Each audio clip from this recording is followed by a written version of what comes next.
तो हेलो दोस्तों, मेरा नाम है संदीप सिंह रावत और मैं हूँ ग्राम भरपूर छोटा का प्रधान। तो आज का जो ब्लॉग बन रहा है वो इसलिए बना रहा हूँ कि आज मेरे गांव में पंचायत 3 बजे से लेकर टाइम दिया है, लेकिन गांव वाले तो मुझे लगा 4 बजे तक आएंगे, तो 3 बजे से लेकर पंचायत शुरू है। तो पंचायत करेंगे अभी, लेकिन गाँव में एक समस्या और है कि कईयों के घर में पानी नहीं आ रहा है, वो आधों के घर में आ रहा है, आधों के घर में नहीं जा रहा है।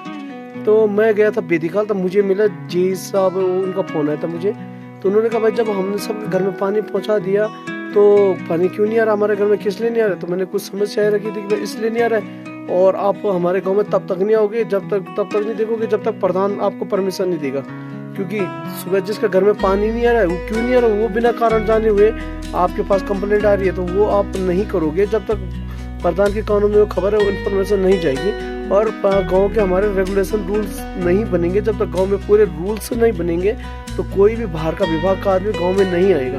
हाँ, अगर रूल फॉलो करने के बाद गांव में समस्या है, गांव में पानी नहीं आता, गांव में वो नहीं आ रहा है, कोई भी प्रॉब्लम है और हमसे नहीं हो पा रही, तो फिर मैं विभाग वालों को ही बोलूंगा कि हमारे गाँव में ये समस्या है। तो मैं आपको कुछ वीडियो बताता हूँ, उसको देखिए आप। ये है नरेश भाई का घर। ये परिवार अभी दादी जी गाँव में नहीं है, आप देख रहे हो, लेकिन इनके घर से पाइप जा रखा है नीचे। तो दोस्तों यही है कारण, अगर आपका कुछ भी पानी की जरूरत पड़ रही है आपको, जैसे कि मैंने बोला, और आप 4 परिवारों के नलों, 4 परिवारों के गाँव पाइप उससे अपनी टंकियां भर रहे हो, तो अगर 4 पाइप ½ इंची के, तो कितना इंची हुआ 4 का? 1 इंची, और पीछे से पाइप कितना लगा? 1.25 इंची का। तो चारों का यहाँ का पानी तो सिर्फ आपके घर में जा रहा है ना।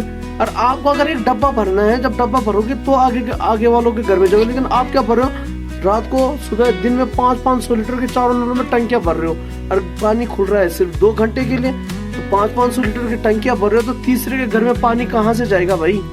तो आप विभाग को कंप्लेंट करो, इनको बोलो ना भैया, रोज का क्या चक्कर है तुम्हारा? रोज क्यों तुम 500-500 लीटर की टंकियां भर रहे हो? रोज तुम एक काम क्यों कर रहे हो? रोज हम क्या और नहीं है गांव में? तुम्हारा सारा परिवार है, तुम्हारे लिए सारा गांव का पानी। ये चीज आप लोगों को बोलना पड़ेगा। जब तक आप मुंह नहीं खोलोगे, नियम तो ऐसे ही जीना पड़ेगा ना। फिर अगर गलत को गलत बोलने की हिम्मत नहीं है, तो आप चाहे किसी भी विभाग में कॉल करो, मैं उस विभाग वालों को तब तक गांव में नहीं आने दूंगा जब तक मेरे गांव की मेन प्रॉब्लम आप सॉल्व, जब तक आप अपने आप को जिंदा महसूस नहीं करोगे कि हम जिंदा है। या तो मेरे को आपको जिंदा करना पड़ेगा, या आपको खुद जिंदा होना पड़ेगा। गलत के लिए बोलो कि तू गलत कर रहा है, बात खत्म। लेकिन चुप रहने की आदत, तुम चुप रहो और फिर विभाग को कॉल करो, फिर विभाग वाले आए और देखेंगे तो भैया तू ऐसी प्रॉब्लम हो, और फिर कंप्लेंट जाएगी कि भरपूर गांव में ये प्रॉब्लम चल रही, भरपूर गांव में। तो ऐसा नहीं होगा। आपको ऐसे परिवारों के लिए जो 5-5 परिवारों के नल यूज कर रहे हैं, 500 लीटर के 5 परिवारों में 5-5 2000 लीटर पानी यूज कर रहे हैं पर डे, जबकि 2000 लीटर पानी किसी परिवार के लिए नहीं है। कानूनन तौर पर एक परिवार के लिए 40 से 50 लीटर पानी है गांव में, और लेकिन आप 2000 लीटर 500 के नल यूज कर रहे हो, 500 के नल यूज करके अपने 500 लीटर की टंकी भर रहे हो। अब फिर गांव के नीचे वाले परिवार पानी भरे या ना भरे, ऐसा नहीं होगा। आपको बोलना पड़ेगा भाई, तेरे को रोज का ये क्या ड्रामा, एक दिन भर दिया दूसरे रोज का ड्रामा क्या है तेरे करके? हम गाँव वाले पानी नहीं खाएंगे क्या? तो ये बोलो, मुझे वो चीज चाहिए। मैंने रखी है पंचायत में अगर आप लोग सही नियम बनाओगे तो भैया कुछ भी गांव में कोई भी प्रॉब्लम होगी, मैं खड़ा हूँ फिर। लेकिन अगर बिना मेरी इन्फॉर्मेशन का विभाग को कॉल जाएगी, तो मैं विभाग वालों को सीधा बोलूंगा भाई ऐसी कोई समस्या नहीं है, कोई भी समस्या मुझे पता नहीं है, बस बात कर लो। जब तक समस्या मुझे पता नहीं है, आप मेरे गाँव में नहीं आओगे। अगर आप ये टूटिया नल इनको रेगुलेशन रूल से चलने के लिए बोलो, फिर अगर आप लोगों के घरों में पानी नहीं आया, टॉयलेट नहीं आया, तब जिम्मेदारी मैं लेता हूँ, और मेरा काम होगा तुम्हारे घरों में पानी लाने का। धन्यवाद।